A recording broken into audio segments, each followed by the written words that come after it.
Good afternoon, conference. Thanks very much also for your kind words. People will see that I've got a battery-powered heart device. If you hear it beeping, don't worry. It just means I need to change the battery. If you hear a loud alarm, feel free to rush to my aid. I'm not expecting there to be a loud alarm. Can I say that being the only Duracell-powered General Secretary on the TUC, it has been pointed out to me that some of my colleagues could do with a few batteries as well. And maybe the content of my speech today will help wake some people up to what we definitely need to consider in this movement. But I want to start also where Janice started, which is to thank all of you in this room, most of you here on your own time, practically demonstrating to the Tories and the employers that you care so much about the members that you represent, you're prepared to come down to Brighton and take your own time to do it. That is a marvellous commitment.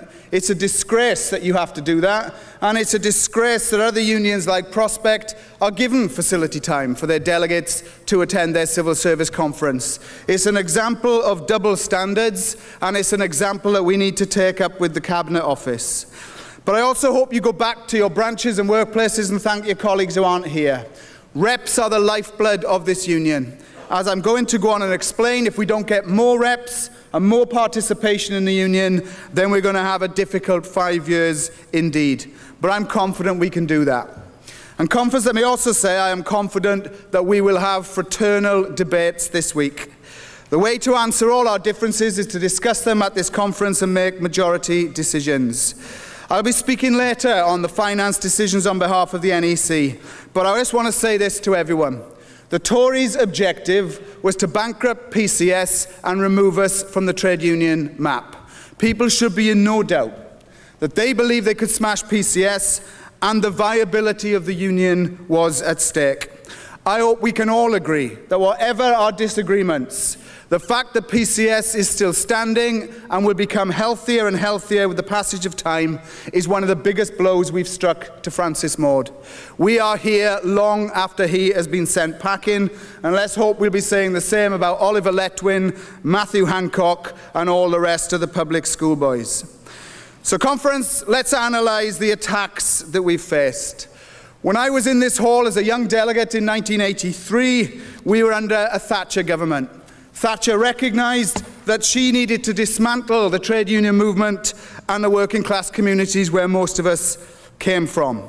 She attacked the miners, she attacked manufacturing industry, she introduced anti-union laws in an attempt to make us more ineffective. And conference, what David Cameron plans to do goes even further than what Margaret Thatcher was able to carry out in the 1980s. The end to check-off, the attacks on facility time, mass privatisation of our public services are all things the Tories are planning to bring on us. Yesterday's Financial Times, with a front page demonstrating that they plan to make 100,000 civil service job cuts, is truly chilling.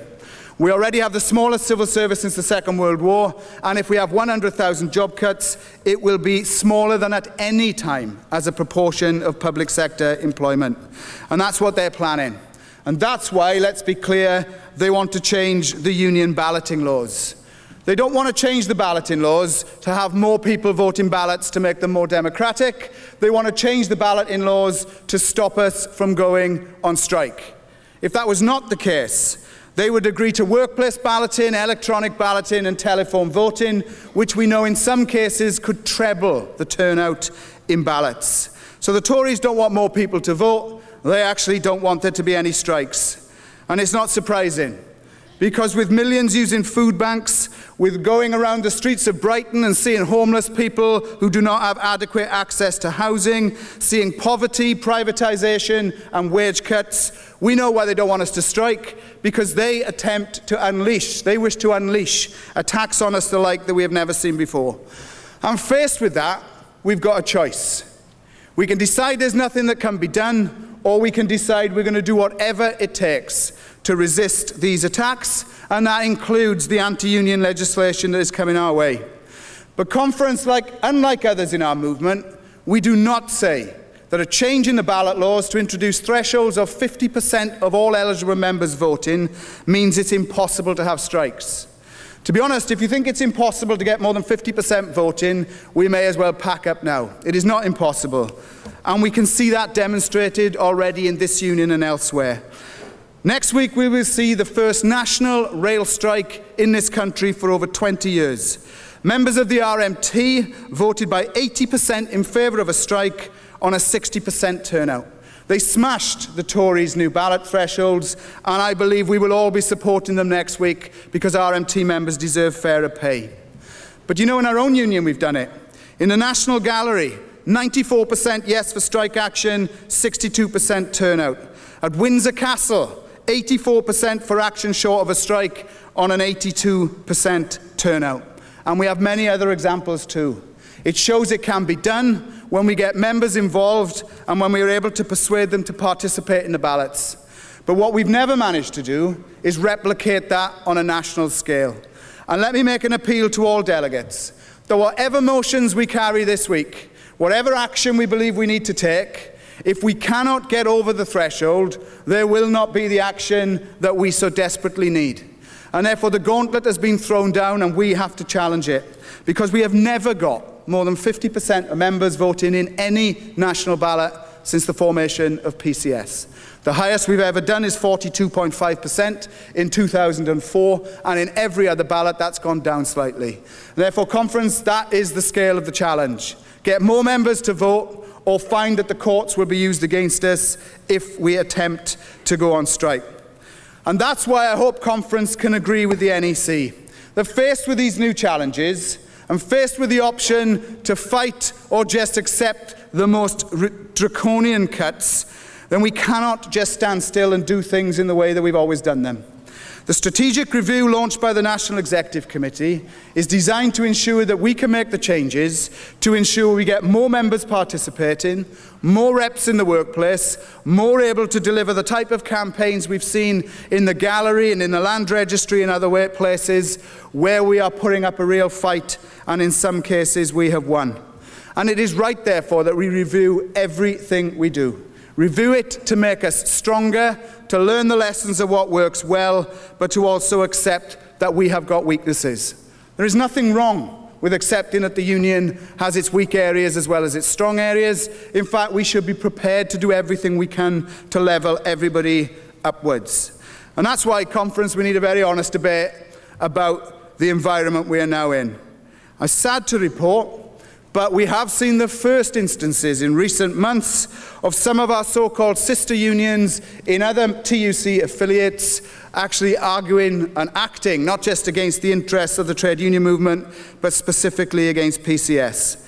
It cannot be right that when you write to every union in the country asking them to support us in our efforts to resist the Tories' union-busting strategies, that two of our sister unions in the civil service write back to us and tell us not only will they not support us, but we deserve what we get because we have brought it upon ourselves. Now, it's a funny old world when your colleagues in the trade union movement blame the victims for trying to defend themselves against the aggression of the people who are in power. We should be proud of the fact that we are resisting, and we should say it is a disgrace that the FDA and Prospect leaderships, not their members, I don't believe that for a minute, have written to us in such an outrageous way. And management are going to try and build on that division. They will try and exploit the formation of a so-called trade union in revenue and customs. They will attempt to set up staff associations and bogus methods of consultation in order to bypass PCS.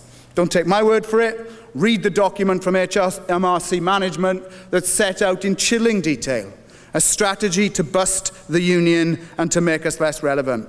And the most key point of that document wasn't just that it said victimize the reps, marginalize the union, but it went on to say they should start in the areas where PCS had the lowest levels of membership, recognizing that for them to do what they want to do, they would start picking on us where we were not as strong. Now, the only answer to that can be we can't run away. It has to be to say we want to make everywhere as strong. We want high levels of membership everywhere. We want high levels of representatives. And that's why, Conference, I think we've shown them in the last 6 months, with our response to direct debit, that we have done things that nobody thought possible.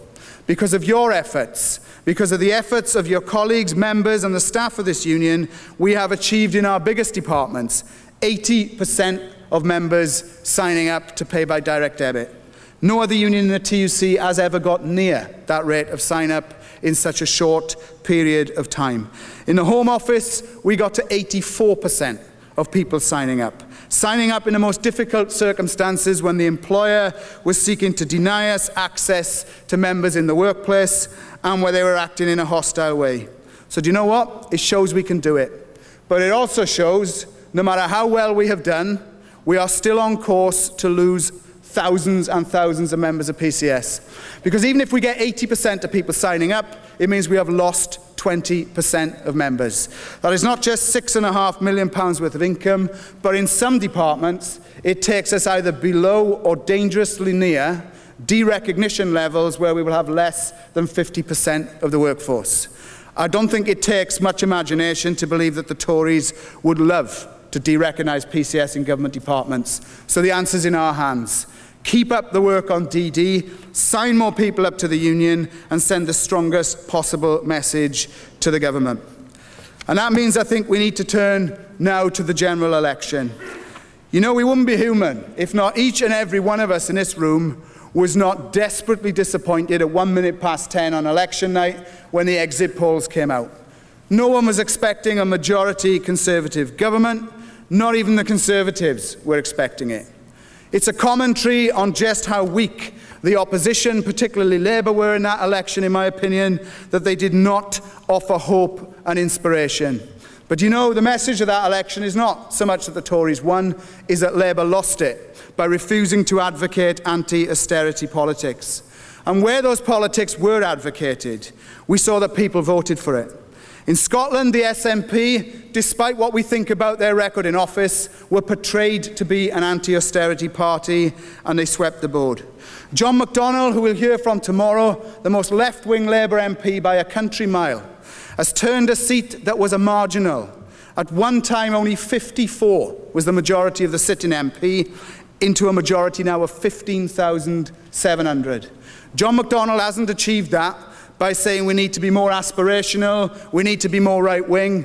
He has achieved it because he stood up for his constituents and he supported every strike and campaign this union has ever had.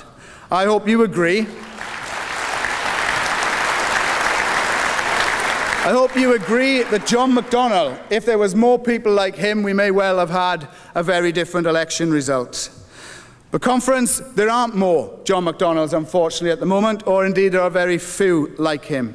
That is why we hope this week you will overwhelmingly endorse the motions to the conference that call for a campaign for proportional representation. You know, we've long had a policy of proportional representation. I'm now happy to say that by the day, more and more people in very senior positions across our movement are now coming to the conclusion that it is PR we need. It is PR we need to have a fairer electoral system, but crucially from our point of view, not because we just believe in abstract fairness, because it would be through a system of PR that we could genuinely see anti-austerity politics take a foothold in this country in the way that it has done right across Europe. You need a fair voting system to do that. You need people prepared to advocate radical politics, and we need to campaign for both in this country. And I can tell you, even last week, the General Secretary of the TUC told me that she has just been converted to be in favour of proportional representation. I believe there will be many other union leaders that will follow suit. If we can launch a broad-based campaign, we may be able in the next few years to genuinely see the type of politics that we want to see. And therefore, conference, I want to turn and finish now on the question of not just the political arena, but what PCS itself needs to do.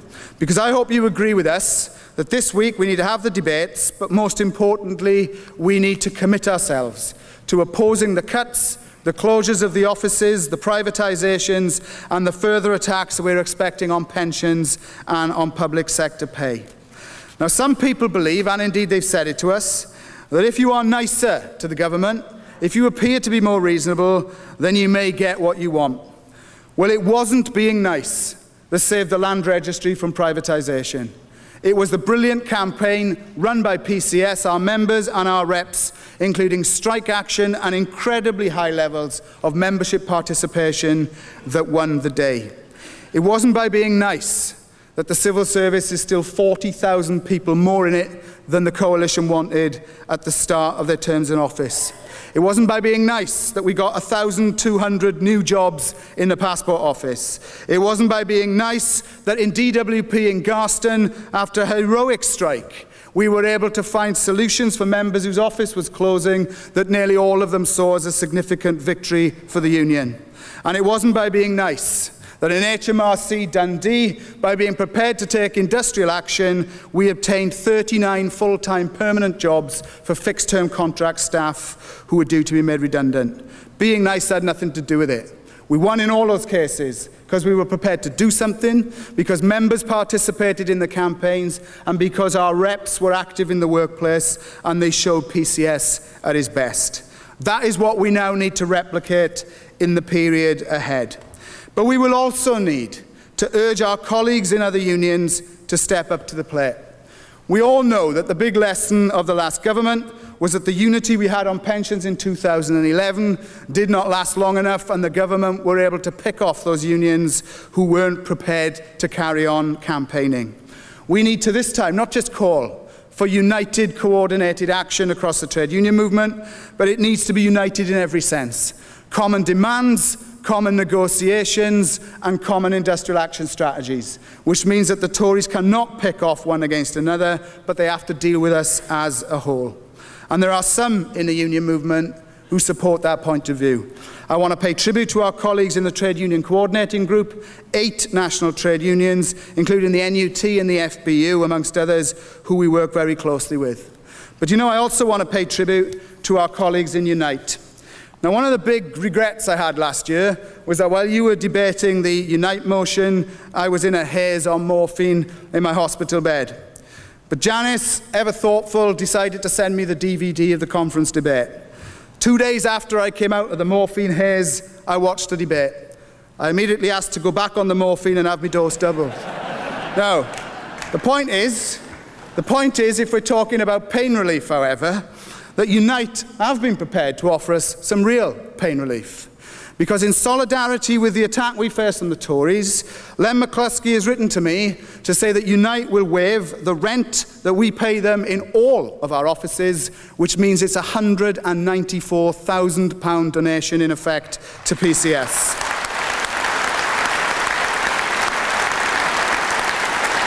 Now, colleagues, that is practical solidarity. And I hope the leaders of the FDA and Prospect take notice, because while they wish to hide and blame us for what's going on, our real friends in the movement are offering us really support. So conference, let's go from Brighton, determined, inspired, believing that we can win. Let's take inspiration from our members at the National Museums in Scotland, our colleagues in the Computer Sciences Corporation, our members at the National Gallery, who tomorrow will take their 24th day of strike action, followed by a further 10 days of action in the weeks ahead. Let's be inspired by the wins we've had in court, in the National Audit Office and in the Department for Transport. Let's be inspired by our achievements on direct debit. Let's be inspired by one of the bright moments in the general election, which is the defeat of that nasty woman, Esther McVey. Because the defeat of Esther McVey,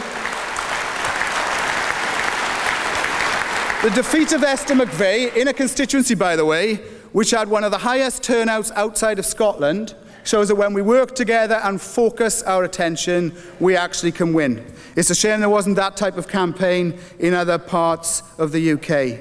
So we should be inspired, we should have belief, and we should be determined.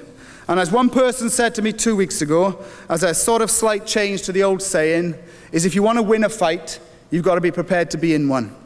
Well, I hope everyone here is prepared to be in a fight. I hope everyone's prepared to fight like never before.